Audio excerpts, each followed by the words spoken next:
வணக்கம் மக்களே, சற்று வெளியான மிக முக்கியமான செய்தி ஒன்று வெளியாகி இருக்கிறது.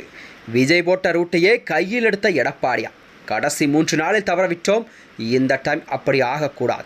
வாங்க வீடியோவை முழுமாக்கலாம். அதாவது தமிழகத்திலே நடந்து முடிந்த இந்த 2026 சட்டமன்ற தேர்தல் முடிவுக்கு பிறகுதான் தமிழகத்திலே புதிய மாற்றமெல்லாம் நடந்து கொண்டிருக்கிறது. அந்த வகையில் தான் தமிழகத்திலே, அதாவது விஜய் ஆரம்பித்த கட்சியானது 2.5 ஆண்டுகளில் தமிழக வெற்றி கழகம் தமிழகத்திலே இந்த 2026 சட்டமன்ற தேர்தலில் 108 இடங்களை பிடித்து தமிழகத்திலே ஒரு மிக பெரும்பான்மையான கட்சியாக நிரூபித்துக் கொண்டிருக்கிறது. அந்த வகையில் தான், அதாவது அந்த நேரத்தில் சென்னையில் நடைபெற்ற இந்த மாவட்ட அதிமுக செயலாளர் மற்றும் நிர்வாகிகளின் ஆலோசனை கூட்டத்தில் கட்சியின் பொதுச்செயலாளர் எடப்பாடி பழனிசாமி முக்கிய கருத்துக்களை ஒன்று தெரிவித்திருக்கிறார். அதாவது அண்மைய தேர்தலில் சமூக வலைதளங்களை முழுமையாக பயன்படுத்தி தவறியதே கண்டிப்பாக நமது தோல்விக்கு பின்னடைவுக்கு காரணம் என அவர் கூறியிருக்கிறார். இனி வரும் தேர்தல்களை முன்னிட்டு கட்சியின் நிர்வாகிகள் அனைவரும் கண்டிப்பாக இந்த டிஜிட்டல் தளங்களை தீவிரமாக செயல்படுத்த வேண்டும் என்பது அதிமுகவின் பொதுச்செயலாளர் எடப்பாடி பழனிசாமி கோரிக்கை ஒன்று விடுத்திருக்கிறார். கூட்டத்தில் பேசிய எடப்பாடி பழனிசாமி, தேர்தல் வாக்குப்பதிவுக்கு முந்தைய இறுதி 3 நாட்கள் தான் அதிமுகவில் தனது வெற்றியை இழந்ததாக வருத்தம் தெரிவித்திருந்தார். அந்த காலகட்டத்தில் இந்த சமூக வலைதளங்களை நாங்கள் கண்டிப்பாக பார்த்திருந்தால் கண்டிப்பாக தோல்வியை தழுவ கண்டிப்பாக அதற்கான வேலைகளை தொடங்கியிருக்கலாம் என்று அவர் கூறியிருக்கிறார்.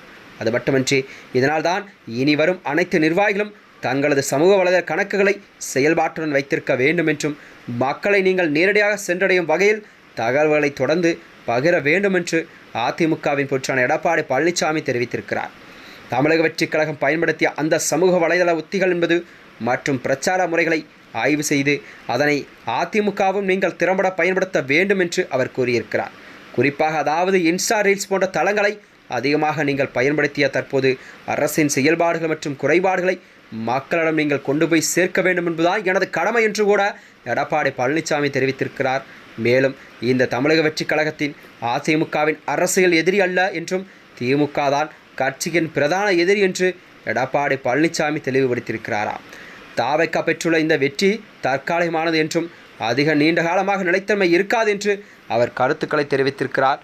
இந்த நிலையில்தான் தமிழ்நாட்டில் அடுத்த எந்த நேரத்திலும் கண்டிப்பாக தேர்தல் நடைபெற்றாலும் நீங்கள் அதிமுக மீண்டும் வெற்றி பெறும் என்ற நம்பிக்கையும் அவர் நிர்வாகிகள் மற்றும் தொண்டர்களை வெளிப்படுத்தியிருக்கிறாராம். அது மட்டுமின்றி, எடப்பாடி பழனிசாமி அடுத்த கட்ட நகர்வு என்னவாக இருக்கும் என்ற கேள்வியெல்லாம் வெகுவாக எழுந்திருக்கிறது. ஏனெனில் அதிமுகவின் பிளவு மற்றும் உட்கட்சி வாரம் நாளுக்கு நாள் தீவிரமடைந்ததால் கண்டிப்பாக அதிமுகவில் பெரும் தொண்டர்களிடையே பெரும் அதிர்ச்சியெல்லாம் நிலவிக்கொண்டிருக்கிறதா. மேலும் இதனைத் தொடர்ந்தான் அதிமுகவின் பொதுச்செயலாளர் எடப்பாடி பழனிசாமி எடுக்கப்படும் முடிவால் தான் அதிமுகவின் ஒற்றுமை கண்டிப்பாக செயல்பட தொடங்கும் என்றுதான் அதிமுக தொண்டர்களே பெரும் எதிர்பார்ப்பெல்லாம் நிலவிக் கொண்டிருக்கிறதா. மேலும் இதுபோன்ற வீடியோக்களை தெரிந்து கொள்ள நமது சேனலை மறக்காமல் சப்ஸ்கிரைப் செய்து கொள்ளும். நன்றி, வணக்கம்.